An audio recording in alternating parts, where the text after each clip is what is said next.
Pendahuluan, mereka mengatakan secara belak-belakan bahwa kami kelompok pemerintah kolonial yang awalnya berbuat amal dengan cara memberi obat dan sebagainya, untuk akhirnya menyerahkan tanah dan rakyat kepada pemerintah. Demikian keluhan IL Nommensen ketika baru membuka pos Zending di lembah Sipirok. Dugaan orang Sipirok ternyata benar. Tidak lama sesudah pindah ke lembah Silindung, tepatnya pada awal tahun 1878, Nommensen berulang kali meminta kepada pemerintah kolonial agar selekasnya menaklukkan Silindung menjadi bagian dari wilayah Hindia Belanda. Pemerintah Belanda akhirnya mengabulkan permintaan Nommensen sehingga terbentuk koalisi Injil dan pedang yang sangat sukses. Ketika kedua belah pihak memiliki musuh yang sama, Sisingamangaraja 12 yang oleh Zending dicap sebagai musuh bebuyutan pemerintah Belanda dan Zending Kristen. Bersama-sama mereka berangkat untuk mematahkan perjuangan Sisingamangaraja. Pihak pemerintah dibekali dengan persenjataan, organisasi, dan ilmu pengetahuan peperangan modern, sementara pihak Zending dibekali dengan pengetahuan adat istiadat dan bahasa. Kedua belah pihak, Zending Batak dan pemerintah kolonial, saling membutuhkan dan saling melengkapi, dan tujuan mereka pun pada hakikatnya sama, memastikan agar orang Batak terbuka pada pengaruh Eropa dan tunduk pada kekuasaan Eropa. Berkat pengetahuan bahasa dan budaya, pihak Zending, terutama Zendeling Nommensen dan Simonite, berhasil meyakinkan ratusan raja agar berhenti mengadakan perlawanan dan menyerah pada kekuasaan Belanda yang tidak mau menyerah, didenda dan kampungnya dibakar. Melalui gubernur Sumatera, pemerintah Belanda membalas budi para penginjil dengan mengeluarkan surat penghargaan yang resmi. Pemerintah mengucapkan terima kasih kepada penginjil Reinise Mission Gesellschaft di Barmen, terutama Bapak I. Nommensen dan Bapak A. Simonit yang bertempat tinggal di Silindung atas jasa yang telah diberikan secara ekspedisi melawan Toba. Selain surat penghargaan, para misionaris juga memperoleh 1.000 gulden dari pemerintah yang dapat diambil setiap saat. Kerjasama antara para penginjil RMG dan pemerintah kolonial berlangsung sampai musuh mereka, Sisingamangaraja 12, tewas dalam pertempuran dengan tentara Belanda pada 1907. Walaupun perang Reinise Mission Gesellschaft dan penginjilnya, terutama Ludwig Ingwer Nommensen dalam Perang Toba pertama 1878 terang sekali, ada pihak yang melihat adanya kontroversi. Ada dua isu yang sering menjadi topik perdebatan yang kontroversial di kalangan Huria Kristen Batak Protestan HKBP yang merupakan penerus RMG di zaman kemerdekaan. 1. Peran para penginjil dalam menaklukkan Onaf Han Kelije, Batak London, Tanah Batak yang merdeka, dan hubungan Sisingamangaraja 12 dengan Zending. Butir kedua menjadi persoalan yang memang peka karena sebagian besar orang Batak memeluk agama Kristen dan menganggap IL Nommensen sebagai apostel atau rasul, sedangkan Sisingamangaraja 12 diangkat sebagai pahlawan nasional oleh pemerintah pada 9 November 1961. Bagaimana kalau kedua pahlawan yang dua-duanya dianggap sakral oleh seorang Batak ternyata saling bermusuhan? Tentu hal itu akan menimbulkan dilema.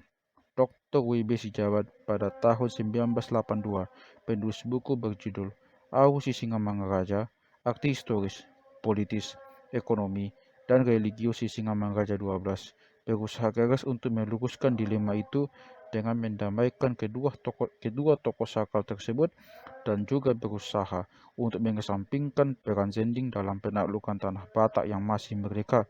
Sejarawan Batak beragama Kristen Protestan ini menggunakan sumber baik primer maupun sekunder yang tertulis dalam berbagai bahasa termasuk Jerman dan Belanda. Selain mengandalkan sumber tertulis, ia juga melengkapinya dengan puluhan wawancara. Di antara sumber primer termasuk bahan arsip Belanda dan juga bahan dari RMG itu sendiri, terutama laporan tahunan Jahresbericht RMG tetapi ia tidak menggunakan laporan RMG yang lebih terperinci yang diterbitkan sebulan sekali. Berichte der Rheinische Missionsgesellschaft daripada menggunakan sumber primer, yaitu tulisan IL Nommensen sendiri yang terdapat dalam BRMG khusus untuk Perang Toba. Isi jabat menggunakan tuku yang ditulis oleh J.T. Nommensen, anak IL Nommensen berjudul Porcerion IL Nommensen yang diterbitkan pada tahun 1925 di Zending Dukerich Laguboti setelah IL Nommensen meninggal 1918 dan menceritakan riwayat hidupnya yang sebagian berdasarkan tulisan Nommensen di BRMG tetapi tentu sudah disadu dan diringkas.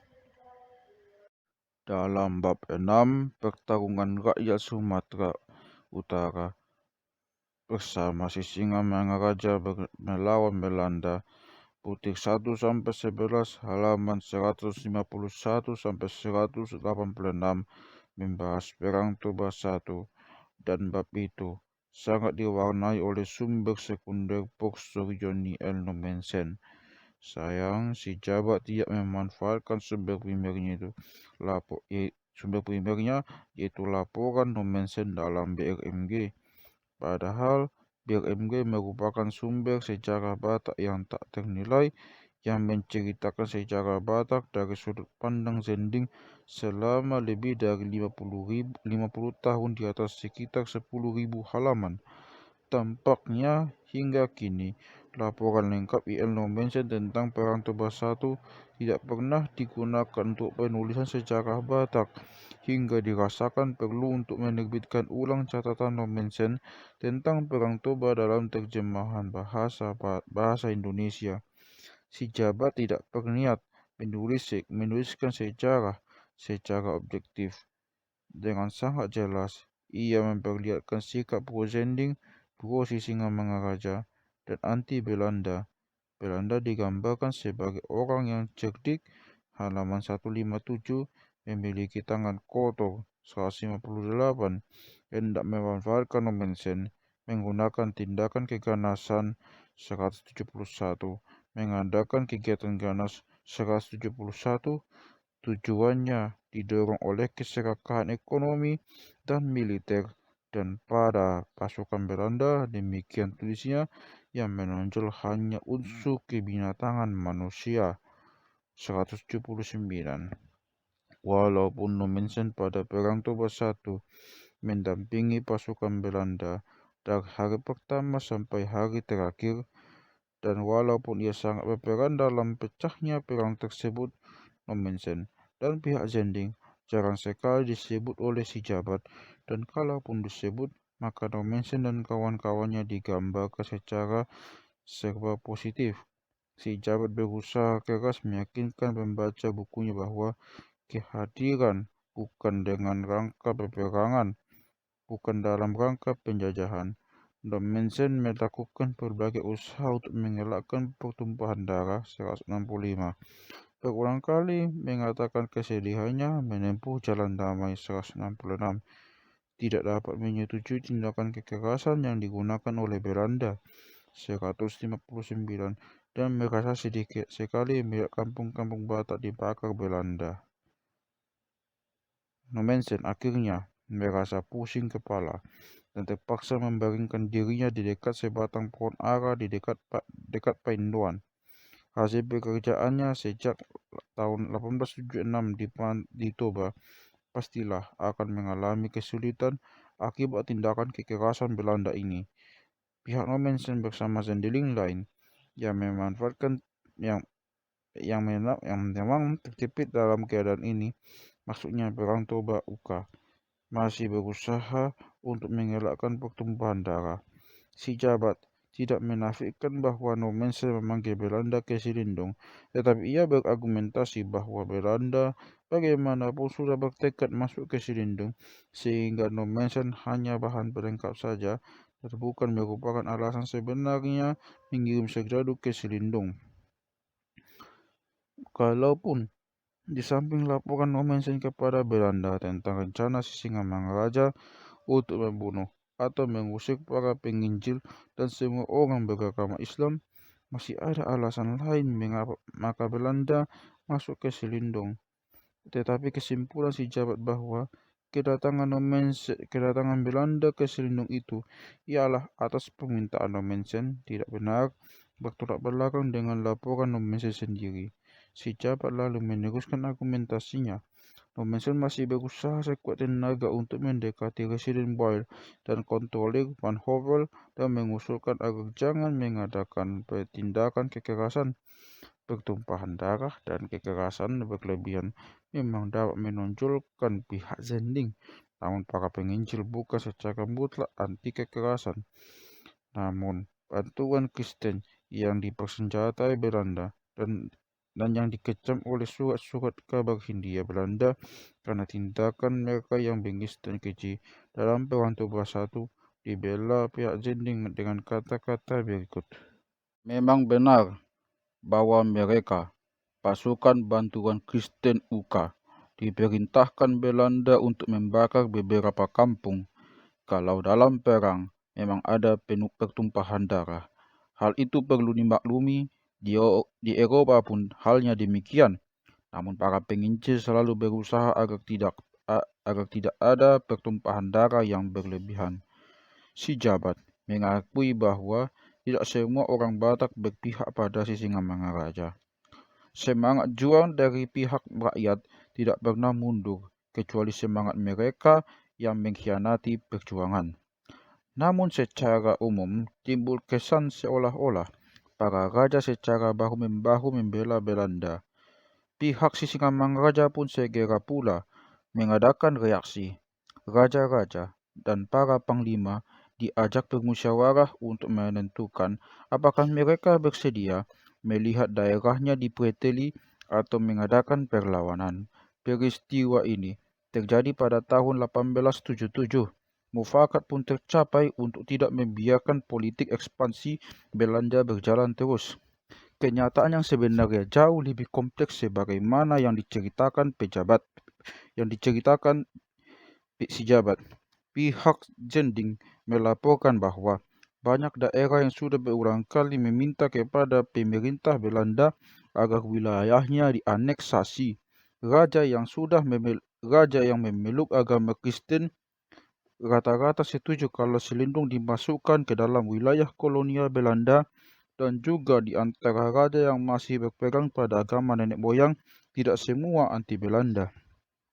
Sangat penting bagi si jabat adalah rekonsiliasi Zending dengan Sisingamangaraja, dan untuk upaya tersebut ia menyediakan sebuah bab secara eksklusif. 9 Sikap Sisingamangaraja 12 terhadap Zending, halaman 395 sampai 411. Menurutnya ada kontinuitas sikap dari Sisingamangaraja 10 hingga 12 terhadap Zending yang ditandai oleh rasa persahabatan. Tidak ada sikap permusuhan dari Sisingamangaraja 10 terhadap pihak Zending, melainkan sejak tibanya pihak Zendeling, hubungan dengan Sisingamangaraja segera dipelihara dengan baik. Sisingamangaraja 11 juga malah berkelakar dengan Nommensen. Menurut si jabat, Sisingamangaraja bukan musuh bebuyutan pemerintah Belanda dan Zending Kristen sebagaimana ia dicap oleh pihak Zending, melainkan anggapan Zending itu hanya merupakan godogan pihak kolonial Belanda. Kalau kita percaya pada kesimpulan si jabat, maka para penginjil terus-menerus diakali dan memanfaatkan Belanda. Sulit untuk mempercaya bahwa Nommensen dan kawan-kawan, apalagi pihak pimpinan RMG yang selalu memantau pekerjaan mereka dengan sangat seksama, begitu naif. Pendekatan dikotomi hitam putih yang sedemikian agaknya tidak sesuai dengan kenyataan dan jelas tidak didukung oleh catatan para penginjil, terutama Nommensen dalam laporannya di BRMG pada tahun 1876. Nommensen masih percaya bahwa pekerjaan Zending bisa lebih sukses di daerah yang merdeka. Menurut berita yang kami peroleh dari Sibolga, tampaknya pemerintah Belanda untuk sementara tidak ditetapkan di Selindung. Berita itu mengembirakan. Makin lama, Makin lama makin kami sadari bahwa keadaan di daerah mereka lebih mendukung daripada di daerah pemerintahan, betapapun kejamnya dan liarnya orang Batak merdeka bisa menyusahkan seorang penginjil. Orang Batak merdeka lebih bersemangat dan jiwanya lebih terbuka daripada mereka yang dikuasai Belanda. Namun alasan utama maka Zending tidak menginginkan Belanda masuk karena para Zendeling khawatir bahwa bersama dengan orang Belanda, Islam akan masuk ke tanah Batak. Namun alasan utama maka Zending tidak menginginkan Belanda masuk karena para Zendeling khawatir bahwa bersama dengan orang Belanda, orang Islam akan masuk ke tanah Batak. Semoga dengan bantuan Tuhan, kami berhasil mengkristenkan semua orang Batak di lembah ini, Silindung, sebelum datang pemerintahan Belanda, karena para pemerintahan Belanda tentu akan membawa orang Islam ke sini. Sikap ini berubah setelah Zending memiliki basis umat Kristen yang lebih kokoh. Pada tahun 1878, setelah keadaan di Silindung menghangat, Zending meminta kepada pemerintah Belanda agar Silindung segera dimasukkan ke dalam wilayah Hindia Belanda. Kalau Belanda sekarang hendak menyelenggarakan pemerintahan, maka hal itu tentu membawa berkat. Apakah hal itu juga menguntungkan Zending? Apakah dengan pemerintahan Belanda, agama Islam akan masuk? Apakah dengan pemerintahan Belanda, agama Islam akan masuk adalah pertanyaan yang lain lagi.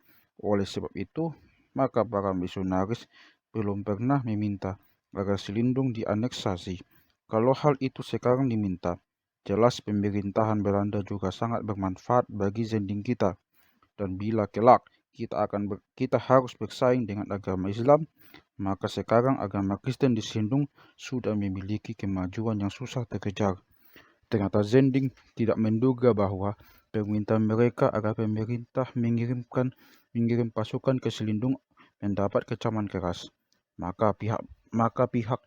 Malahan pihak di Belanda yang bersahabat dengan Zending keberatan dengan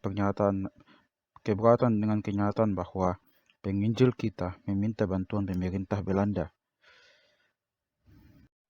Menurut penginjil, mereka tidak bersalah memanggil bantuan Belanda karena mereka berada di wilayah yang pada hakikatnya eigentlich berada di bawah kekuasaan Belanda. Masalahnya di sini bahwa mungkin de jure secara hukum Silindung sudah termasuk wilayah Hindia Belanda, tetapi tidak de facto secara nyata karena pemerintah Belanda tidak ada perwakilan apa-apa di sana dan pemerintahan sepenuhnya berada di tangan raja. Kalau ada utusan Sisingamangaraja datang ke Silindung untuk menghasut rakyat yang pada hakikatnya telah berada di bawah kekuasaan Belanda dan menyerukan agar mereka tunduk pada Aceh. Dan kalau penginjil kita mendengar rencana orang Aceh itu untuk mendirikan kekuasaannya di atas kerajaan Sisingamangaraja dan berusaha lagi untuk menjatuhkan kekuasaan Belanda di Angkola, Mandailing, dan Padang Bolak, apakah penginjil kita bukan berkewajiban untuk segera melaporkan hal ini kepada Presiden? Bukannya tidak bertanggung jawab kalau mereka tidak melakukan apa-apa? Kalau pemerintah Belanda berdasarkan laporan penginjil kita mengirim pasukannya ke Silindung, apakah hal itu kesalahan penginjil kita? Alasan hukum sekali lagi dimanfaatkan ketika Zending dikecam bersama dengan pasukan memasuki dan menduduki Bahal Baru yang termasuk wilayah Sisingamangaraja. Hal mana sudah barang tentu merupakan provokasi. Di sini mereka menjawab bahwa 1. Bahal Batu pun sudah termasuk wilayah Belanda. 2. Sisingamangaraja hanya menjadi raja di Bakara. Menarik untuk dicatat di sini bahwa hanya setahun sebelumnya, 1977, Gubernur Sumatera menyuruh penginjil untuk meninggalkan Bahal Batu karena menurutnya Bahal Batu tidak termasuk wilayah Hindia Belanda. Pernyataan itu memang kemudian ditarik kembali, tetapi kisah ini membuktikan bahwa pemerintah Belanda sendiri tidak mengetahui dengan pasti daerah mana yang termasuk wilayahnya dan mana yang tidak, karena mereka tidak berminat untuk menyelenggarakan pemerintahan di daerah Silindung. Pandangan dan interpretasi si Jabat tentang sejarah seputar Perang Toba Pertama sekarang secara umum diterima, terutama oleh kalangan HKBP.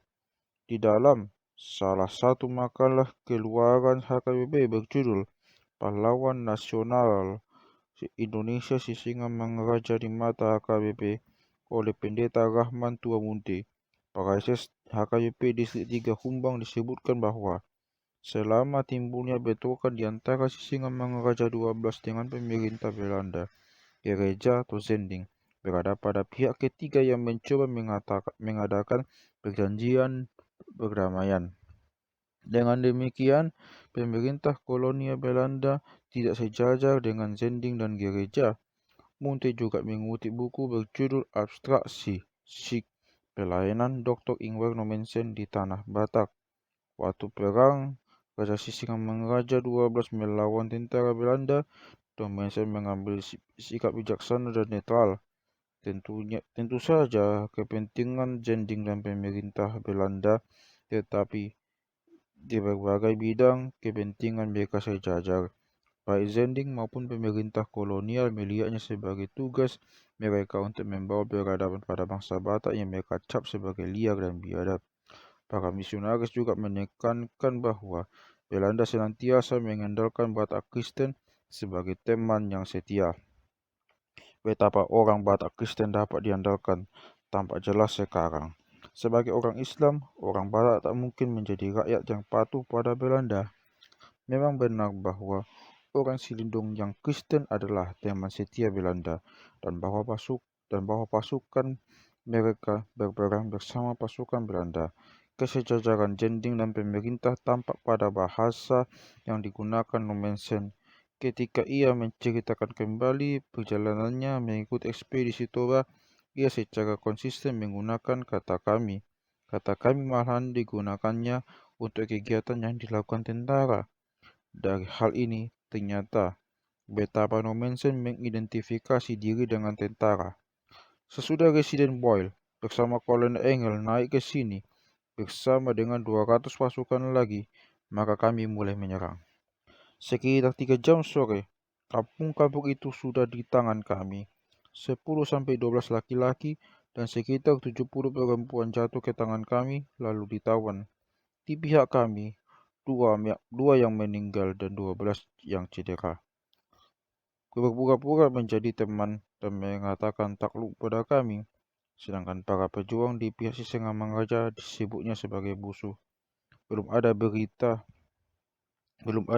tentang adanya gerakan dari pihak musuh. Pihak musuh menyerang 2 kali, masing-masing sekitar 500-700 orang. Serangan kedua lebih kuat, tetapi dua-duanya dapat ditangkis dengan mudah dan tanpa jatuhnya korban di pihak Belanda, sementara di pihak musuh ada 20 orang yang cedera dan 2 yang mati. Kalau pasukan di Bahal Batu dapat bertahan sampai pasukan tambahan tiba, maka kemungkinan pihak musuh menang sangat tipis karena Belanda unggul dalam hal persenjataan dan disiplin. Dari Bahal Batu, mereka menuju arah barat ke Butar dan menaklukkan kampung-kampung yang berpihak pada musuh. Hal tersebut diutamakan oleh para Zendeling supaya para musuh pun bisa melihat niat baiknya. Setelah kami bekerja dengan tenang selama beberapa minggu, musuh kita yang jahat bergerak lari. Simonid dan Israel tinggal di sini untuk membantu kami kalau pos diserang musuh. Pada malam hari tanggal 16 Februari, musuh menembaki kamp tentara dan meninggalkan 3 surat dari buruh yang mengumumkan perang terhadap kami. Setiap hari, musuh datang, kadang-kadang ribuan orang. Kebanyakan musuh berasal dari daerah di sekitar Toba, dari Butar dan Lobo Siregar, digerakkan oleh Sisingamangaraja seorang demagog yang menghasut dan mencelakakan rakyatnya.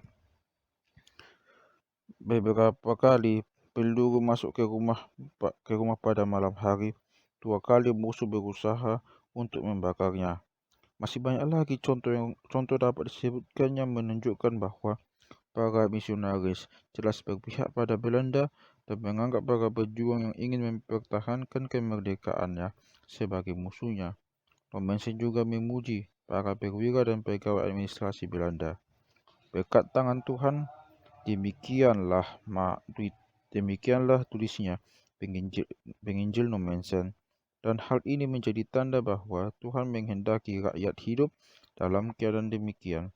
Berkat tangan Tuhan, ekspedisi militer dikepalai oleh seorang yang sudah bertahun-tahun mengenal Batak, orang yang mengetahui kepentingan rakyat, dan yang didampingi perwira yang merasa belas kasihan dengan musuh, yang disegani musuh karena keberaniannya menyerang, yang dengan lapang hati tidak mengejar mereka yang lari. Dengan demikian, orang Batak dapat kesan betapa besar keagungan, dan kemudian orang Eropa, sehingga mereka tidak dapat membenci kita, apalagi karena Tuhan menunjukkannya bahwa mereka sendiri bersalah. Perlu ditekankan bahwa Nommensen membantu pemerintah dan tentara Belanda dengan rela hati tanpa ada unsur paksaan apapun. Nommensen melakukannya karena menurut apa yang dipelajari di seminaris RMG di Barmen, para penginjil berkewajiban untuk selalu bekerja sama dengan pihak pemerintah kolonial, dan karena ia percaya bahwa orang Batak hanya bisa menjadi manusia yang beradab bila berada di bawah kekuasaan bangsa Eropa. Belakangan ini, saya membaca sebuah esai di internet yang ditulis oleh Limantina Sihaloho, seorang teolog dari Medan. Secara pribadi, saya juga kagum pada I.L. Nommensen. Masalahnya, kagum saja tidak cukup menjadikan seseorang menjadi legenda, bahkan mitos juga dapat berbahaya. Sayangnya, manusia mempunyai kecenderungan untuk melegendakan dan memitoskan seseorang terutama yang telah meninggal. Nommensen adalah anak zamannya dengan segala kelebihan dan kekurangannya. Makalah ini tidak bermaksud untuk mengurangi rasa kagum pada laki-laki suku Frisia dari Pulau Nostrand yang bukan saja sebangsa,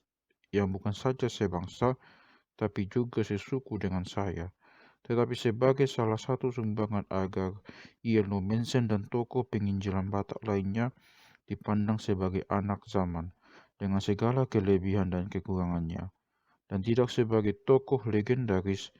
Seorang tokoh dari abad ke-19 tidak patut dinilai berdasarkan nilai-nilai abad ke-21. Bila seseorang Jerman sekarang mengatakan bahwa bangsa Jerman lebih unggul dari bangsa lain, maka orang itu pasti ditertawakan. Konsep keunggulan ras kini dianggap sebagai sesuatu dari zaman yang berlalu yang sama sekali tidak ada tempat dalam masyarakat Jerman modern.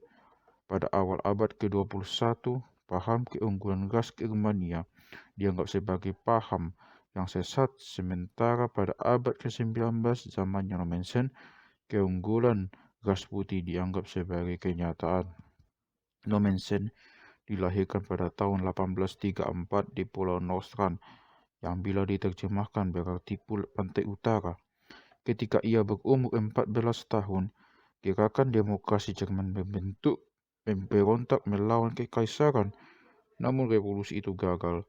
Waktu Nommensen masuk seminaris RMG pada tahun 1857, Jerman belum bersatu, tetapi terdiri atas puluhan negeri kecil yang masing-masing berhak untuk membuat peraturan sendiri. Ketika Nommensen pindah ke Raja Deutsches Reich, baru berumur 2 tahun. Setelah kerajaan-kerajaan kecil akhirnya bersatu dalam Deutsches Reich, maka Jerman mengalami perkembangan yang pesat dan barangkali menjadi negara yang paling maju di dunia. Namun, Beda dengan negara Eropa lainnya, Jerman yang baru menjadi sebuah negara pada tahun 1871 belum memiliki daerah penjajahan. Nommensen dan penginjil RMG lainnya bukan hanya anak zaman, tetapi juga dipengaruhi oleh aliran teologi yang dominan di seminaris RMG. Makalah ini hanya akan menyentuh saja kerangka teologi yang dimiliki oleh para pemimpin dan guru seminaris RMG, dan pembaca yang ingin mengetahuinya secara lebih spesifik dianjurkan membaca artikel Johann Hans Angerler berjudul Mission Kolonialismus dan Missionierte über die Deutsche Batak Mission in Sumatera. Di antara guru seminaris, ada dua tokoh yang paling berpengaruh, G.L. von Rohden dan F. Fabry. Menurut von Rohden, warna kulit suatu bangsa memperlihatkan tingkat dekadensinya. Makin hitam warna kulit, makin parah kemerosotan bangsa itu, baik secara moral maupun intelek. Menurutnya, bangsa yang dipilih Tuhan adalah bangsa Israel. Tetapi setelah Yesus Kristus datang ke bumi, maka pusat secara dunia berubah, pertama ke barat, lalu ke utara. Bangsa Jerman dan bangsa Germania lain, Belanda, Skandinavia, dan Inggris, dilihatnya sebagai bangsa yang unggul yang dikelilingi bangsa yang lebih rendah, seperti Prancis dan Rusia, yang hendak menghancurkannya dengan membawa bibit setan yang tumbuh subur di negerinya untuk memusnahkan bangsa Jerman. Ideologi itu dibawa para penginjil ke tanah Batak. Di situ pun bangsa terpilih Batak dikelilingi oleh bangsa Melayu yang hina, berdosa, dan berada dalam pengaruh kealaman agama Islam yang mengerikan, yang hendak menghancurkan bangsa Batak. Tujuan Zending ialah mengubah kanibal yang kasar menjadi manusia bermartabat, mengubah gerombolan pembunuh berdarah dingin menjadi paroki Kristen, mengubah orang liar yang malas, kotor, tak senonoh, dan keji menjadi abdi Tuhan yang beriman, rendah hati, dan penuh kasih sayang. Von Rohden menjadi guru sejarah, geografi, antropologi, dan sejarah agama dari mulai 1884 hingga 1889. Ia menggantikan Fabry sebagai direktur RMG. Menurut Fabry, orang Batak merupakan bangsa yang, bila dibandingkan dengan bangsa lain Indonesia, lebih unggul dan jelas tidak serendah bangsa Melayu. Fabry malahan melihat adanya persamaan dengan ras Eropa. Dibandingkan orang Melayu, mereka orang Batak Uka jauh lebih mirip dengan orang Indo-Germania, baik bentuk kepala, tubuh, dan warna kulitnya. Warna kulitnya sedemikian coklat muda, sehingga malahan ada yang pipinya kemerah-merahan. Rambutnya juga lebih lembut dan lebih padat daripada rambut orang Melayu, dan kadang-kadang kecoklatan. Tubuhnya tegap dan berotot. Tampaknya mereka merupakan ras menengah antara ras Eropa dan Melayu. Fabry yang menjadi direktur RMG dari tahun 1857 sampai 1853 sampai 1884, memiliki latar belakang ideologi yang mirip dengan von Rohden. Ia juga percaya pada keunggulan ras putih. Peristiwa yang membuat ras putih unggul menurutnya adalah pembangunan Menara Babel yang melambangkan keangkuhan dan kesombongan manusia. Pembangunan menara ini diprakarsai oleh keturunan Ham, maka mereka memikul dosa yang terberat, sementara keturunan Yafet yang paling sedikit berdosa. Menurut buku Genesis, maka Sem, Ham, dan Yafet, ketiga anak Nabi Nuh, menjadi nenek moyang semua orang di dunia. Dalam Genesis 9 ayat 20-28, anak Ham, Kanaan, dikutuk Nabi Nuh. Terkutuklah Kanaan, dia akan menjadi budak terhina bagi saudara-saudaranya. Pujilah Tuhan, Allah Sem. Kanaan akan menjadi budak Sem. Semoga Allah menambahkan berkat kepada Yafet dengan meluaskan tempat kediamannya. Semoga keturunannya tinggal bersama-sama dengan keturunan Sem. Kanaan akan menjadi budak Yafet. Menurut Genesis 10, maka anak cucu Yafet menjadi leluhur bangsa-bangsa yang tinggal di sepanjang pantai di pulau-pulau Eropa. Sem menjadi leluhur bagi bangsa Ibrani, sementara keturunan keempat Ham, yaitu Kus, Mesir, Libya, dan Kanaan tersebar paling jauh. Dengan demikian, dunia ini terbagi dalam 3 kelompok utama: Eropa atau ras putih keturunan Yafet, bangsa Israel keturunan Sem, sementara semua bangsa yang lain yang termasuk keturunan Ham yang ditakdirkan menjadi budak keturunan Yafet.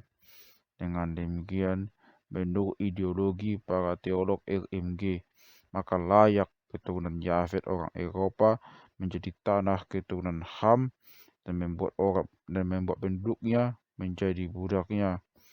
Keturunan Ham terkutuk karena Ham melihat aurat ayahnya dan berdosa karena mau membangun menara yang bisa mencapai langit. Demikianlah ideologi Fabri yang memengaruhi para penginjil termasuk Nommensen di hukum Tuhan dengan membuat keturunannya menjadi rusak, kekurangan dalam semua hal, rupa, warna kulit, dan intelek. Jadi bangsa putih berhak untuk menjajah dan mengeksploitasi bangsa berwarna. Penjajahan malah merupakan tindakan manusiawi untuk memajukan bangsa berkulit hitam.